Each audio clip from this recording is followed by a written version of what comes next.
Sabi nila sa panahon ngayon, nasa iisang karagatan lang daw tayo. Pero hindi nila alam, ibang-ibang bangka ang ginagamit natin sa paglusong. May bangkang malaki, matibay, at maganda. Pero hindi lahat. May bangka ding patuloy lumulusong kahit mahirap, kahit parang masisira na.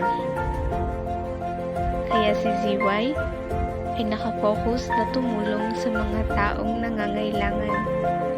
Kaya 10% ng profit nito quarterly ay nakalaan para tumulong.